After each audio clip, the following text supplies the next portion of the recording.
individual y de nosotros, mío. MIPES de la Iglesia Maranata les da una cordial bienvenida a su clase laica de las 28 doctrinas fundamentales. En esto es que creemos. Quiero anticipadamente, como siempre, agradecer al ingeniero Ronald Alberto Puentes y a la profesora Rosmary Canales por su ayuda para hacer posible esta transmisión y de una forma bonita y con todas las de la ley. Y a ustedes, bienvenidos mis hermanos, esperamos salir ricamente bendecidos en el estudio de hoy. Entonces, sin más preámbulos, vamos a solicitar la presencia del Espíritu Santo. Entonces, vamos a pedir al profesor Max Camacho, allá desde Santander del Sur, desde Concepción, si nos dirige en oración, tenga la amabilidad, profesor. Bienvenido.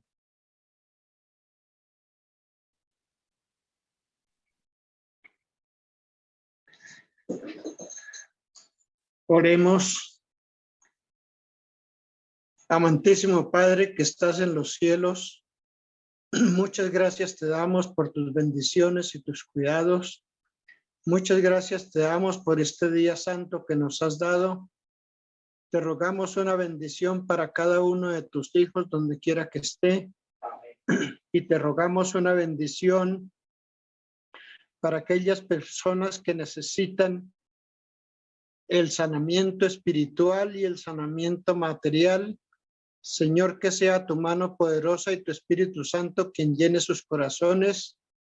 Y también te rogamos porque esta clase sea dirigida por el Pastor Puentes y que podamos aprender muchas cosas más de ti, que podamos asimilarlo en nuestra mente, en nuestro corazón, ponerlo en práctica y prepararnos para tu venida. Bendiciones te las agradecemos y te las pedimos en el nombre de Jesús. Amén. Amén. Muchas gracias, profesor Camacho. Y tal como hemos anunciado, hoy tenemos justamente la doctrina número 10. Y esta doctrina número 10 es la experiencia de la salvación. Esta forma parte del grupo de doctrinas de la salvación. Temas parecidos como al del sábado anterior, pero lógicamente diferente. Así que comencemos poniendo de antesala el comentario. Los cristianos no pueden mantenerse estáticos. Un verdadero cristiano no puede estar quieto. Si el Espíritu de Cristo reina en nuestro interior, como dice Romanos 8:9, pues nos vamos a mantener en proceso de un cambio dinámico todo el tiempo. Todo el tiempo estamos creciendo y sobre todo estamos testificando, hablando del amor de Dios, mostrando lo que Él ha hecho en cada uno de nosotros. Así que el cristiano verdadero no puede estarse quietecito en ningún momento. Veamos lo que dijo Pablo en Romanos 8:9. Mas vosotros no vivís según la carne, sino según el Espíritu, con mayúscula, Espíritu Santo. Si es que el Espíritu de Dios mora en vosotros. Y si alguno no tiene el Espíritu de Cristo, lamentablemente no es de él. Entonces, ya no vivimos según la carne, sino según el Espíritu. O sea, los intereses carnales ya no son importantes ni ocupan la primera línea en nuestra vida. El cristiano genuino es una persona espiritual. Ahora, aquí hay otro tema, pero no quiero tocarlo, sino solamente mencionarlo. Una cosa es ser espiritual y otra cosa es ser religioso. Sí, el religioso puede ir a la iglesia, tener Biblia, tener folleto de escuela sabática, incluso hasta estudios bíblicos, pero otra cosa es ser espiritual. Vivir de la mano del Espíritu Santo. Eso es algo diferente. Bien, aquí el punto es que como cristianos verdaderos no estamos estáticos. El Espíritu Santo nos mueve en el sentido espiritual todo el tiempo. A través de toda la Escritura, las descripciones de la experiencia del creyente, o sea, a ver, mencionemos esta experiencia creyente, la salvación, la justificación, o sea, el perdón, la santificación, el crecimiento espiritual, la purificación y redención, pues se presentan como unas experiencias ya cumplidas, también como en un proceso de verse cumplidas en la actualidad, o sea, se están cumpliendo en nosotros, y otras para realizarse en el futuro. Esta experiencia no se detiene, ocupa el pasado, el presente y el futuro, y es muy importante comprender estas tres perspectivas, las cuales vamos a ver justamente esta tarde en ese proceso de la experiencia de la salvación. Veamos entonces hacia el pasado de la mayoría de nosotros. No basta con obtener un conocimiento actual acerca de Dios y de su amor y benevolencia. Es contraproducente procurar desarrollar el bien en uno mismo aparte de Cristo. Y hay gente que dice, ay, fulano, mengana, son mejores que adventistas, uy, mejor que un cristiano. Si son moralistas sin Cristo, eso es diferente. Entonces, uno puede desarrollar muchas cualidades morales sin estar centrados en Cristo Jesús. Entonces, la experiencia de salvación que alcanza las profundidades del alma viene solo de Dios. Esa es la genuina. La otra es moralista. Veamos lo que Jesús le mencionara a Nicodemo en San Juan capítulo 3, los versículos 3 y 5.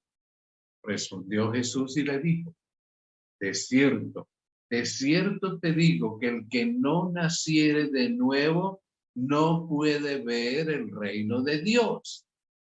Respondió Jesús, de cierto te digo que el que no naciere de agua y del Espíritu Santo, no puede entrar en el reino de Dios.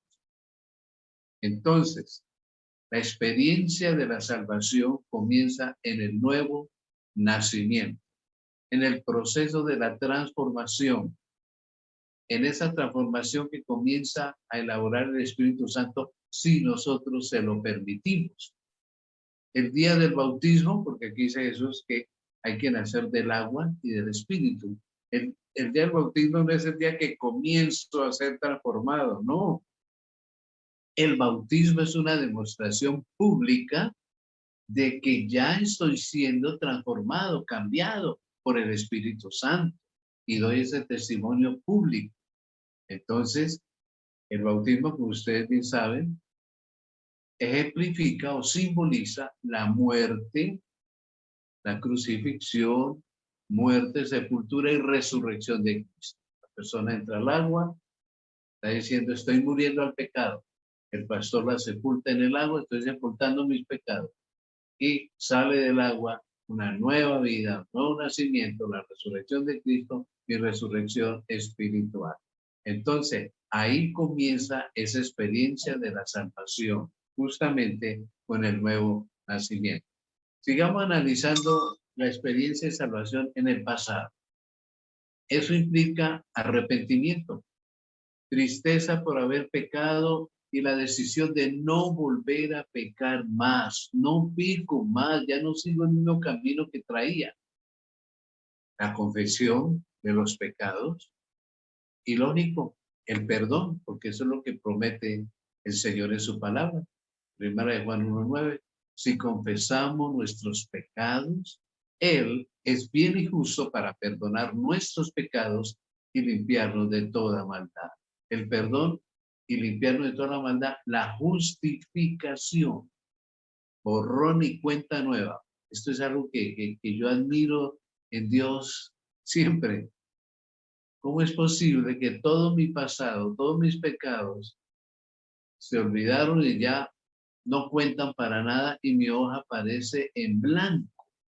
Para comenzar a escribirla, eso es la justificación, el perdón de Dios, increíble. Esto solo lo hace Dios. Y entonces comienza ese proceso de la santificación. El arrepentimiento lo puede experimentar en horas, posiblemente en días. La confesión pueden ser unas horas. el perdón es instantáneo, la justificación, ese borrón y cuenta nueva, Dios la hace en instantes, pero la santificación sí es una obra de toda la vida. Es ahí entonces en donde comienza el verdadero crecimiento. Analicemos un poquitico entonces el arrepentimiento genuino que produce un cambio radical en nuestra actitud hacia Dios y hacia el pecado. Bien lo dice el sabio Salomón en Proverbios 28:13. El que encubre sus pecados no prosperará, mas el que los confiesa y se aparta alcanzará misericordia. Ese es el arrepentimiento. Confesar, confesión y apartarse uno del pecado, no volverlo a hacer. Es un verdadero arrepentimiento y la promesa es que se va a alcanzar entonces misericordia. Ahora bien, ¿qué puede motivar el arrepentimiento? ¿O en dónde está esa motivación de arrepentirnos? Lo que pasa es que nuestro corazón, nuestra mente se reblandece y subyuga cuando nos damos cuenta de que la muerte de Cristo nos justifica y nos libra de la pena de muerte. El Espíritu Santo enternece nuestro corazón al mostrar mis pecados mataron a Jesús. Juan 12:32, Jesús dijo, y yo, si fuere levantado de la tierra, a todos atraeré a mí mismo.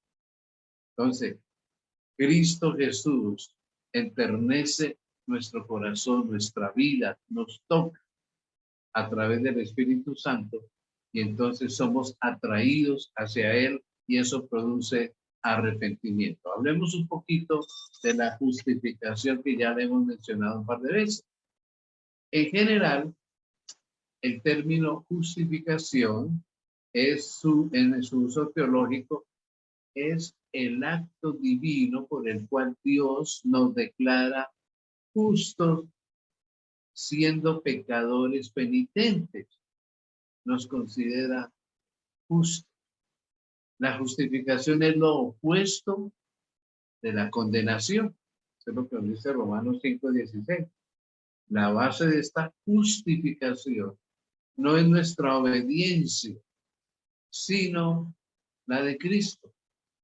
¿Cómo así? Sí, es que Él ocupó mi lugar. Leámoslo, veamos lo que dice San Pablo en Romanos capítulo 5, versículos 16, 18 y 19. Y con el don, el regalo, no sucede como en el caso de aquel uno que pecó, porque ciertamente el juicio vino a causa de un solo pecado para condenación, pero el don vino a causa de muchas transgresiones para justificación. Así que, como por la transgresión de uno, digamos Adán, vino la condenación a todos los hombres, de la misma manera, por la justicia de uno, Cristo Jesús, vino a todos los hombres la justificación de vida. Entonces, aquí está hablando de la justificación, no porque yo me haya arrepentido, no porque yo ahora sea obediente, no, es que Jesús ocupó ese lugar mío y ya me aseguró esa justificación si yo la acepto, si yo procedo en conformidad con el llamado del Espíritu Santo. Entonces, qué maravilloso es Dios, es que Dios se adelanta todo, lo hace todo por nosotros. Es realmente mínimo lo que como seres humanos tenemos que hacer. Sigue diciendo entonces el apóstol lo siguiente, así, porque así como por la desobediencia de un hombre, los muchos fueron constituidos pecadores, por la desobediencia de Adán, así también por la obediencia de uno, Cristo Jesús, los muchos serán constituidos justos, como si nunca hubieran pecado. ¿No les parece maravilloso, increíble, sorprendente que Dios haga eso? Cristo ocupa mi lugar y yo aparezco justo. Oiga, esto es maravilloso.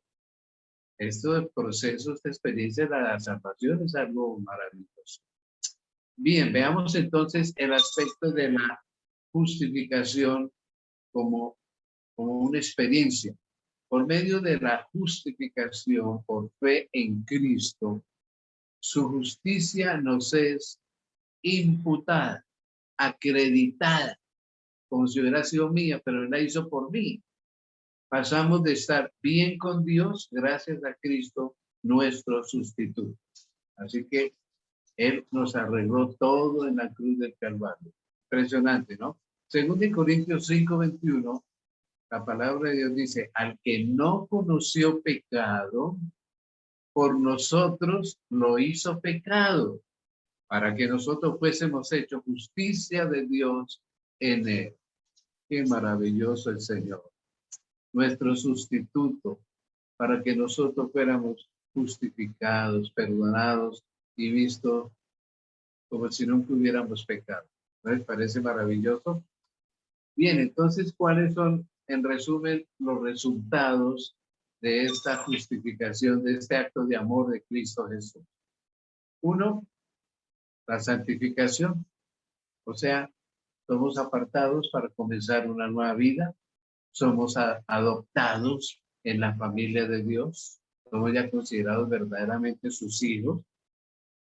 Tenemos entonces la seguridad de la salvación, porque Jesús ya la compró para mí, yo la acepto. Y comienza entonces una vida nueva y victoriosa para nosotros los creyentes y por supuesto saber que está reservado el don, el regalo de la vida eterna y ya no la muerte eterna, porque la paga del pecado es muerte eterna. Todos estos son los resultados de la justificación, del perdón, esa justificación que el Señor compró para mí. Ahora veamos los resultados de la santificación. El verdadero arrepentimiento y justificación conducen a la santificación. Claro, esos son los pasos. Yo me arrepiento, soy perdonado, y entonces Dios en ese perdón me justifica, me hace justo, que yo no merezco, y comienza el proceso de la santificación, que ese no es de la noche a la mañana. La justificación y la santificación se hallan estrechamente relacionadas, distintas, pero nunca separadas. Van juntas. Designan dos aspectos de la salvación. La justificación es lo que Dios hace por nosotros. La justificación, perdonarnos. Mientras que la santificación es lo que Dios hace en nosotros. La primera es por nosotros y ahora la santificación es en nosotros. O sea, yo solamente me presto. Dios hace el resto. ¡Qué tremendo! Increíble. Hablando de la adopción en la familia de Dios, al mismo tiempo, nosotros los nuevos creyentes hemos recibido el espíritu de adopción. Ya no se nos ve como enemigos de Dios, como descarriados, sino como sus hijos. Veamos entonces los resultados de la salvación o los resultados de la santificación. Hay seguridad de la salvación, porque la justificación trae aparejada la seguridad de que el creyente ha sido aceptado por el Señor. Y entonces trae el gozo de ver cómo nuestra unión con Dios se restaura ahora, en el momento. Y hablando pues de ese comienzo de la vida nueva y victoriosa, a medida que crece nuestra fe en Él, progresa también nuestro sanamiento y transformación. Y recibimos de Cristo victorias crecientes sobre los poderes de las tinieblas. Espera que nuestra vida sea victoriosa todo el tiempo. Primera de Juan 5:12 nos asegura lo siguiente. El que tiene al Hijo, tiene la vida. El que no tiene al Hijo de Dios, no tiene la vida. Y ahora, aquí hay que tener mucho cuidado con la interpretación de este versículo. Nuestros hermanos evangélicos, no por criticar, sino por ilustrarnos, ellos creen que una vez uno recibe al Señor, ellos utilizan esa expresión, recibí al Señor, ya soy salvo. Y pase lo que pase, peque lo que peque, cáigase, resbálese espiritualmente hablando, yo ya soy salvo. No, cuidado. Cuando uno va a leer este versículo en griego, hay unas formas verbales que no existen exactamente en español. Cuando yo leí este versículo en griego, debiera haberse traducido en la siguiente forma. El que tiene al Hijo y lo sigue teniendo, eso se llama el aoristo primero, es una forma verbal en griego que se llama aoristo primero y es un continuo, un continuo. El que tiene al Hijo y lo sigue teniendo, tiene la vida eterna. El que no tiene al Hijo de Dios, obvio, no tiene la vida, no tiene la vida eterna, no la ha adquirido. Entonces, esta es una experiencia, la experiencia de salvación es una experiencia continua, no es de instantes del día de mi bautismo, de la semana de oración y después ando en otra cosa. No, no, no. Tiene que ser una experiencia continua. El que tiene al Hijo y lo sigue teniendo, tiene entonces la vida que Jesús compró para nosotros en la cruz del Calvario. Bueno, hablando pues de esta experiencia supuestamente pasada que hemos vivido la mayoría de nosotros que ya somos cristianos, que estamos transitando en la vida cristiana, hablemos entonces de la hora, del presente, cómo esta experiencia de la salvación ahorita para mí, a través de la sangre de Cristo que trae purificación, justificación y santificación, el creyente se convierte en nueva criatura. Y como dice 2 Corintios 5:17, las cosas viejas pasaron y aquí todas son hechas nuevas. Y el comienzo del versículo dice, de modo que si alguno está en Cristo, sigue estando en él, nueva criatura es. Es una experiencia continua, ahora en el presente para todos nosotros. Ya fuimos justificados, estamos ahorita en el proceso de santificación. Debemos ser nuevas criaturas, estando en Cristo, no separados de Él. Hay que seguir justamente. Tiene que haber un cambio interior. Esa es la nueva criatura. En ocasión de la segunda venida de Cristo, seremos transformados físicamente. Eso lo tenemos nosotros ahí en 1 Corintios capítulo 15. Transformados físicamente. Este cuerpo mortal, corruptible, se va a revestir de inmortalidad. Cuerpos gloriosos, perfectos. Qué maravilloso es Dios. Lo vamos a leer ahorita en 1 Corintios 15. Sin embargo, y esto es lo que hemos enfatizado tal vez en otros temas, nuestros caracteres deben ser transformados antes de la segunda venida. Nadie piense que va a ser salvo si su carácter no ha sido transformado y semejante al de Jesús. Este es nuestro objetivo, nuestro blanco, todos los días, toda la vida. Esa es la experiencia de la salvación. Yo aspirando a parecerme a Jesús en carácter. ¿Y qué es el carácter? Hábitos, valores, principios. Ese es el carácter. Entonces, parecerme a Jesús en valores y en principios. Mi carácter no va a ser transformado cuando Jesús venga. Es que este genio mío, pero Dios me lo va a cambiar cuando Él venga. No, Señor, está equivocado.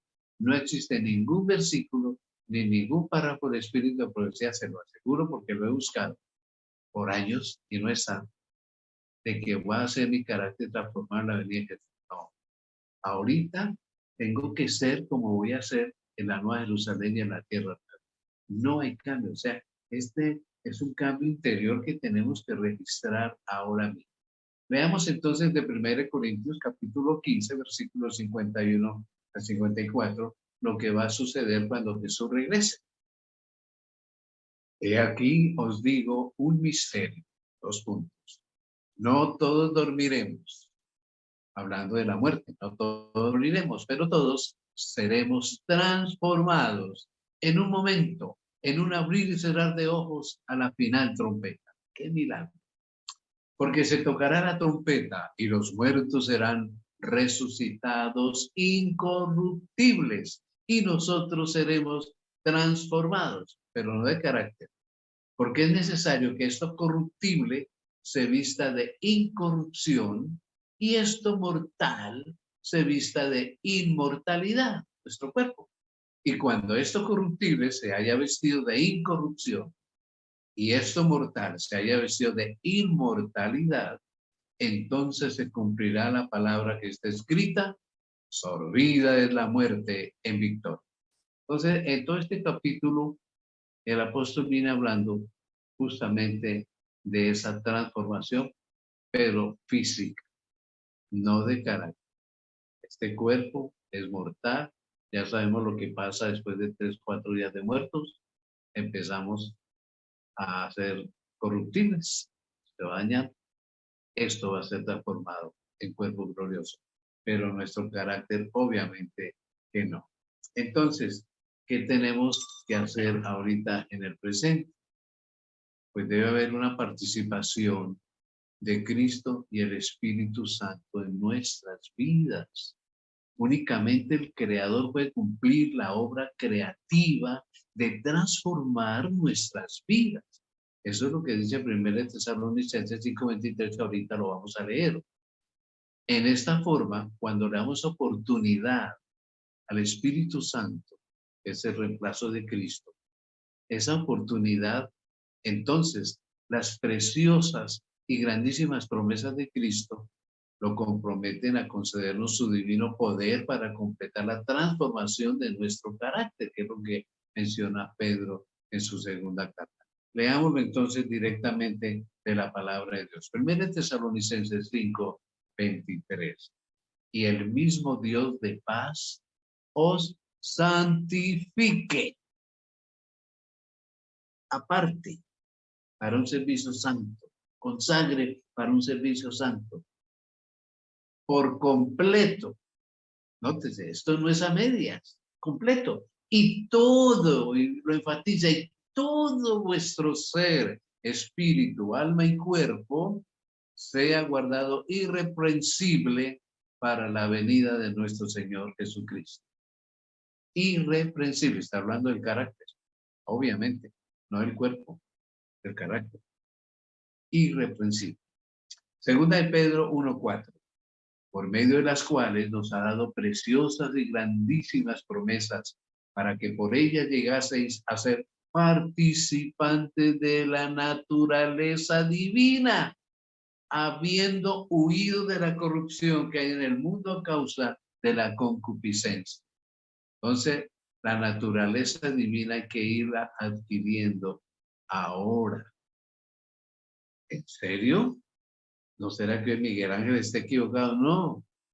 La naturaleza divina es el carácter de Jesús. Eso es. Mis pensamientos, mis tendencias, mis emociones, todo controlado por el Espíritu Santo, se va asemejando entonces al carácter de Jesús. En esa forma participamos de la naturaleza divina y solo por medio de Cristo en la persona del Espíritu Santo.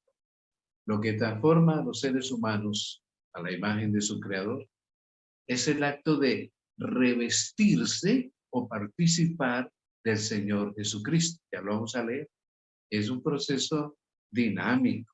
Esto no es algo ahí como que no se ve, como que no se siente. No, eso es algo dinámico. La santificación es progresiva, ya no se queda quieta ahí. Nosotros vamos, tenemos que ir ascendiendo todos los días. Y si no, nos quedamos enanos espirituales. Por medio de la oración y el estudio de la palabra, crecemos constantemente en comunión con Dios. Es algo diario, es algo dinámico, activo. Esto no es de quietud y solo por ahí los sábados oír algo. No, no, no, no, no. Esto es una experiencia diaria. En esta forma es que vamos a participar de la naturaleza divina y solo en esta forma vamos a crecer. Veamos entonces lo que dice la palabra de Dios en Romanos 13:14. Sino vestíos del Señor Jesucristo, su carácter, su justicia, y no proveáis para los deseos de la carne. Vestíos del Señor Jesucristo. Ponerme la ropa de Jesús, ponerme su carácter. También se lo llama su justicia. Y en Hebreos 3:14 se agrega y se dice, porque somos hechos participantes de Cristo con tal que retengamos firme hasta el fin nuestra confianza del principio. Entonces, es un hecho que va creciendo. Retengamos firme hasta el fin. No se puede interrumpir. Debe crecer todo el tiempo. Es una experiencia diaria. Ese es nuestro presente, la perfección en Cristo. ¿Y en qué consiste la perfección bíblica? ¿Cómo puede recibirse? Por ahí tengo un sermón hecho como 50 minutos hablando de Mateo 5:48. Sed pues vosotros perfectos como vuestro Padre que está en los cielos es perfecto. Entonces, hay mucho que decir respecto a la perfección. Es una misión posible. Dios no nos da misiones imposibles. Sed pues vosotros perfectos en la dimensión humana y Dios en su dimensión divina. Ahora, esta perfección debe ser completa en Cristo. El Espíritu Santo nos trae la perfección de Cristo. Por fe, el carácter perfecto de Cristo llega a ser nuestro, creyendo que así es. Nadie podrá jamás pretender que posee esa perfección en forma independiente. Yo solito, no, como si fuese su posesión innata. Yo voy a ser semejante a Cristo. Por favor, cuidado. O como si tuviese derecho a ella. No, la perfección es un don de Dios, es un regalo de Dios. O sea, yo solo y por mí mismo no la voy a conseguir con fuerzas humanas, no. Me la va a conceder el Señor a través del Espíritu Santo. Entonces, es un proceso que no se obtiene de la noche a la mañana. Hay que entonces avanzar hacia esa perfección. Surgiría entonces una pregunta muy conveniente. ¿Qué papel nos toca desempeñar a nosotros en calidad de creyentes? ¿Qué tengo que hacer entonces? Si todo lo hace Dios, entonces ¿yo qué hago? Por medio de Cristo que mora en nosotros, crecemos hacia la madurez espiritual. ¿Y qué significa esto en términos humanos? La oración continua es indispensable si hemos de vivir una vida santificada que sea perfecta en cada etapa de su desarrollo. O sea, mantenernos en continua comunicación con el Señor. Pues tengo que estar arrollado todo el día. No, no necesariamente. Yo puedo ir en un bus, puedo ir por la calle y mi mente conectada con el Señor. Puedo estar en mi trabajo y si no me requiere toda mi concentración, yo puedo estar comunicándome con el Señor. ¿Qué dice la escritura de Enoc? Enoc caminó con Dios y Dios se lo llevó. Llegaron a una intimidad tan especial y ya no pudieron separarse más, se lo llevó y tenemos que aspirar a eso mismo. Leamos entonces lo que dice Colosenses 1:9 y 10. Por lo cual también, hermanos, desde el día que lo oímos, no cesamos de orar por vosotros y de pedir que seáis llenos del conocimiento de su voluntad en toda sabiduría e inteligencia espiritual, para que andéis como es digno del Señor, agradándole en todo, llevando fruto en toda buena obra y creciendo en el conocimiento de Dios. ¿Por qué hay que orar? Por ser llenos del conocimiento de su voluntad, la sabiduría espiritual, la inteligencia espiritual, para entonces poder andar dignamente como corresponde en el Señor. La oración es un factor supremamente importante en cada uno de nosotros. Jesús fue así, todo el tiempo relacionado con su Padre, constantemente, todo el tiempo, de madrugada, de noche, de día. En todo momento los evangelios nos presentan un ser conectado totalmente con su Padre. Bueno, eso sería hablar de nuestro presente, lo que tenemos que estar haciendo ahora mismo, una vida devocional fuerte, de la mano del Espíritu Santo. Hablemos entonces de la experiencia de la salvación en el futuro. Nuestra salvación se cumple en forma final y completa al ser glorificados en la resurrección o trasladados al cielo.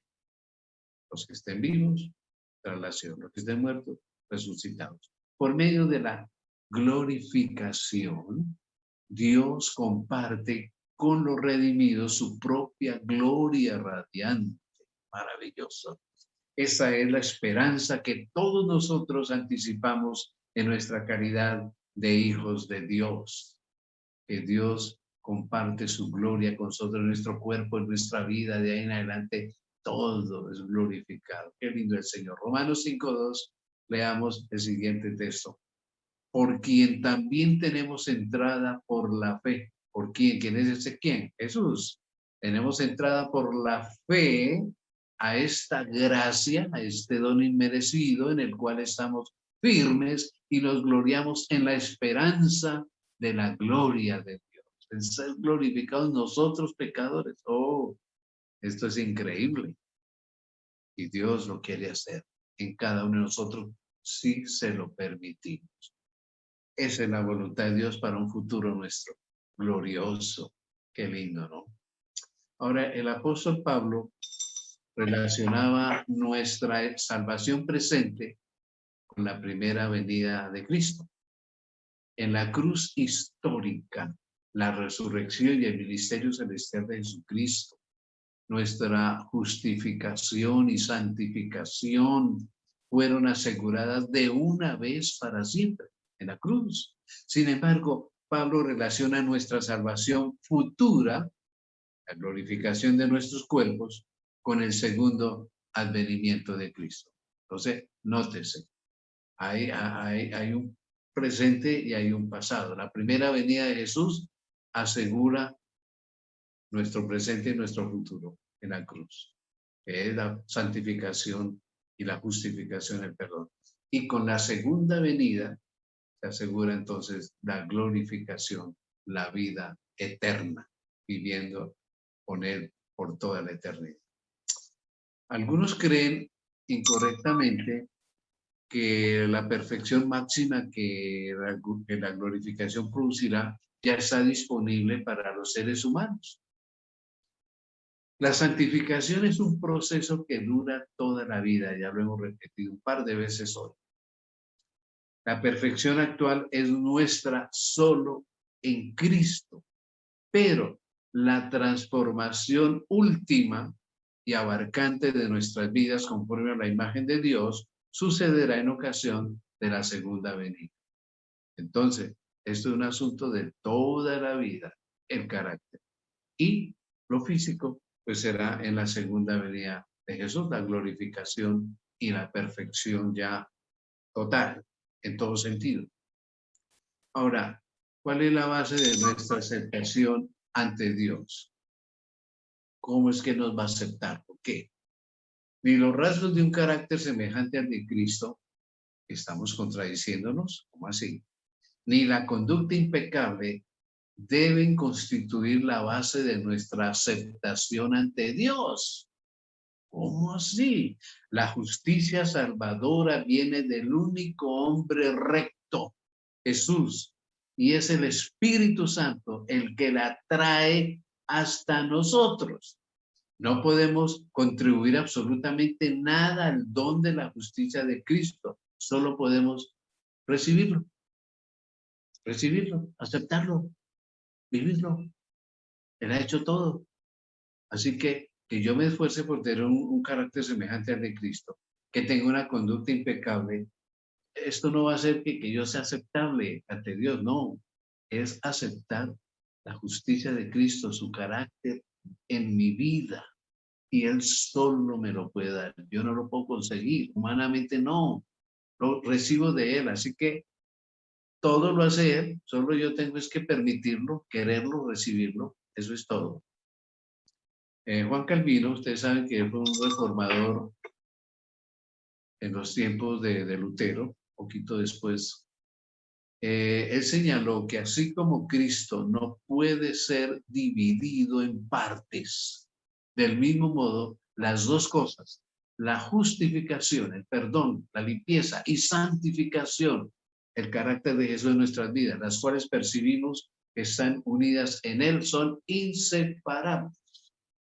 Obvio, tienen que ir juntas. La justificación, permanecer limpios, y la santificación, llegar a ser perfectos, tienen que ir juntos, siempre. Y esa tiene que ser nuestra experiencia de salvación. Ahora bien, nótese que Jesús ha hecho todo. El Padre ha hecho todo. El Espíritu Santo lo está haciendo todo. Nosotros casi es mínimo aceptarlo, pedirlo, solicitarlo. Aquí estoy. Haz tu obra, Espíritu Santo. Perfecciona la obra que comenzaste en mi vida. Eso es lo que tengo que hacer. El resto, todo lo hace Dios. ¿Cómo les parece la experiencia de la salvación? Esto es sorprendente cuando estudiamos de esta manera. Qué maravilloso es Dios, qué grande es su amor. La cruz nos dio un valor incalculable. Solo Dios nos valora y por eso ha hecho todo esto. Porque nos ama, nos quiere, nos valora. Aprovechemos esa salvación tan grande que Dios nos ofrece. Seamos fieles, consagrados, en íntima relación con el Señor. El Espíritu Santo lo hace posible. Dios lo ha hecho posible. Bien, hasta aquí pues nuestro tema de hoy. Posiblemente tengan algunas preguntas, algunas inquietudes o aportes. Entonces sería el momento para que algunos de ustedes se expresen, prendan su micrófono y si hay preguntas y estamos en capacidad de contestarlas, lo haremos. Y si no, nos vamos a estudiar. Muchas gracias, pastor. Al Señor que ha hecho tantas cosas por nosotros. Todo lo ha hecho por nosotros. ¿No hay preguntas? ¿Hay algún aporte? Gracias, pastor. Estuvo muy bien relatado. Gracias, hermano. Oremos, hermanos, si no hay preguntas, inquietudes, ni aportes, creo que ustedes han quedado anonadados de saber todo lo que Dios está haciendo por nuestra salvación. Bien vale la pena ser fieles. Oremos. Padre Celestial, a medida que estudiamos tu palabra, nosotros quedamos asombrados de cuánto nos amas tú, Jesús y el Espíritu Santo. De todo lo que has planeado, proyectado para nosotros pecadores. Indignos somos, indignos nos declaramos esta tarde y maravillados de tu plan de salvación. Danos esa experiencia de la salvación. Sentir que Jesús mora en nosotros todos los días y que somos más que vencedores con el poder del Espíritu Santo. Gracias por los planes que tienes para con nosotros. Gracias por todo lo que has hecho y estás haciendo para nuestra salvación. Y estas gratitudes las expresamos en el nombre poderoso e inmaculado de Cristo Jesús. Amén y amén. Amén. Queremos invitarlos desde ya para el próximo sábado, cuando tendremos nuestra próxima doctrina, la número 11, crecer en Cristo. Forma parte de este grupo de doctrinas de la salvación. Muy importante, cómo crecer en Cristo Jesús. Esa es la santificación, justamente ya es un estudio más detenido de la santificación. Invitados todos, un resto de sábado bendecido, feliz y gloria a Dios. Hay que seguir creciendo en Cristo. Gracias por habernos acompañado.